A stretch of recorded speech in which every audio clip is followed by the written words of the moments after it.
Les grandes décisions du Conseil des ministres du jour pour ouvrir ce journal. Au nombre de ces décisions, le recrutement de 2000 sous-officiers au profit de la police nationale et la création d'une unité de formation et de recherche en sciences et techniques dans la ville de Dori. La rencontre hebdomadaire de l'exécutif a également acté la fin du monopole du laboratoire national des bâtiments et travaux publics. Le point avec Amandine Lalsaga. Le Conseil des ministres a adopté un décret portant déclaration d'utilité publique urgente, le projet de construction d'une unité de formation et de recherche en sciences et techniques et d'une cité universitaire à Dori dans la région du Sahel. Le Burkina Faso, de concert avec des partenaires, a obtenu un financement pour la construction d'une UFR-ST et d'une cité universitaire au centre universitaire de Dori.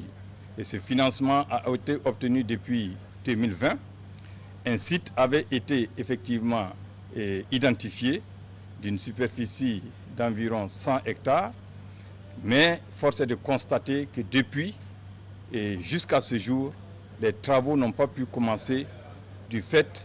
de l'indisponibilité de ce site. Également adopté par le Conseil, le rapport relatif à une demande d'autorisation de recrutement sur concours direct et professionnel de personnel au profit de la police nationale. Au titre de l'année 2025, mon département recrutera au niveau des concours professionnels commissaire de police 20, officier de police 60, au niveau des concours directs, commissaire de police 10 avec des qualifications spécifiques, officier de police 10 avec des qualifications spécifiques, sous-officiers de police 2000, dont 50 de sexe féminin. Par ailleurs, pour le concours direct des sous-officiers, des quotas seront réservés aux volontaires pour la défense de la patrie, aux volontaires adjoints de sécurité et aux femmes des forces de défense et de sécurité tombées au front. Parmi les grandes décisions du jour de l'exécutif, on note aussi l'adoption d'un projet de loi portant réglementation de l'exercice de métiers de laboratoire et des travaux publics au titre du ministère des Infrastructures et du Désenclavement. Ce nouveau projet de loi a pour but et objectif de lever le monopole du laboratoire national des bâtiments et des travaux publics en vue d'entrer dans la dynamique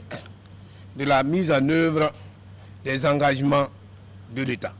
de soutenir les différentes initiatives présidentielles en cours et dans le souci de faire face efficacement aux nombreuses sollicitations